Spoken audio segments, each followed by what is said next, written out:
ಹೀಗೆ ಕಾಂಗ್ರೆಸ್ನಲ್ಲಿ ನಡೀತಾ ಇರುವಂತಹ ಬೆಳವಣಿಗೆಗಳ ಬಗ್ಗೆ ಈಗ ಬಿಜೆಪಿ ನಾಯಕರು ಕೂಡ ಪ್ರತಿಕ್ರಿಯೆಯನ್ನು ನೀಡ್ತಾ ಇದ್ದಾರೆ. ಅದರಲ್ಲೂ ಅಶ್ವಥ್ ನಾರಾಯಣ್ ಮಾತಾಡಿದ್ದಾರೆ. ನಾಯಕತ್ವದ ಗೊಂದಲ ಈ ಆಡಳಿತದ ಮೇಲೆ ಪರಿಣಾಮ ಬೀರುತ್ತೆ. ಕರ್ನಾಟಕದಲ್ಲಿ ಆಡಳಿತ ಕುಂಠಿತ ಆಗುವ ಪರಿಸ್ಥಿತಿ ನಿರ್ಮಾಣವಾಗಿದೆ ಅಂತ ಕಾಂಗ್ರೆಸ್ ವಿರುದ್ಧ ಶಾಸಕ ಅಶ್ವಥ್ ನಾರಾಯಣ್ ಕಿಡಿಕಾರಿದ್ದಾರೆ. ಪ್ರಮಾಣ ವಚನ ಆದ ನಂತರನೇ 5 ವರ್ಷ ಸಿಎಂ ಅಂತ ಹೇಳಿದ್ರು.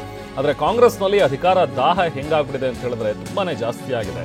ಜನರ ಮೇಲೆ ಕಾಳಜಿ ಬಿಟ್ಟು ಇವರು ಸ್ವಾರ್ಥ ರಾಜಕಾರಣ ಮಾಡ್ತಿದ್ದಾರೆ ಅಂತ ಹೇಳಿದ್ರು. ಎಂಥ ದುಸ್ಥಿತಿ! ಮುಖ್ಯಮಂತ್ರಿ ಬಾರಿ ಪ್ರಮಾಣ ವಚನ ಸ್ವೀಕರಿಸಿದ ದಿನದಿಂದಲೂ ಕ್ಲಾರಿಫಿಕೇಶನ್ ಕೊಡ್ತಾನೆ ಇದ್ದಾರೆ. ಕ್ಲಾರಿಫಿಕೇಶನ್ ಮತ್ತು ಭರವಸೆ ಅವ್ರಿಗವರೇ ಕೊಟ್ಕೊಳ್ತಾ ಇದ್ದಾರೆ. ವಿಶ್ವಾಸ ಅವ್ರಿಗವರೇ ಕೊಟ್ಕೊಳ್ತಿದ್ದಾರೆ.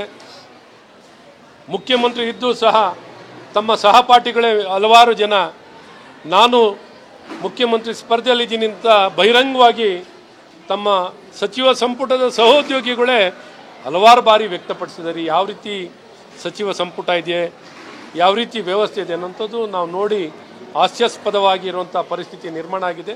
ಹಾಗಾಗಿ ನಾವೇನು ಹೆಚ್ಚೇಳಲ್ಲ.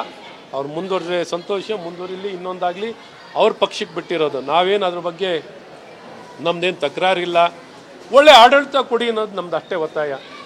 ಕಾಂಗ್ರೆಸ್ ಪಕ್ಷದಿಂದ ಯಾರು ಮುಖ್ಯಮಂತ್ರಿ ಆಗ್ತಾರೆ ಅನ್ನೋದು ನಮ್ಮ ಸಮಸ್ಯೆ ಅಲ್ಲ, ಅದು ಕಾಂಗ್ರೆಸ್ ಪಕ್ಷದ ಸಮಸ್ಯೆ. ಆದರೆ ಇದೆಲ್ಲವೂ ಆಡಳಿತಕ್ಕೆ, ಕರ್ನಾಟಕ ರಾಜ್ಯದಲ್ಲಿ ಆಡಳಿತ ಕುಂಠಿತವಾಗಿದೆ.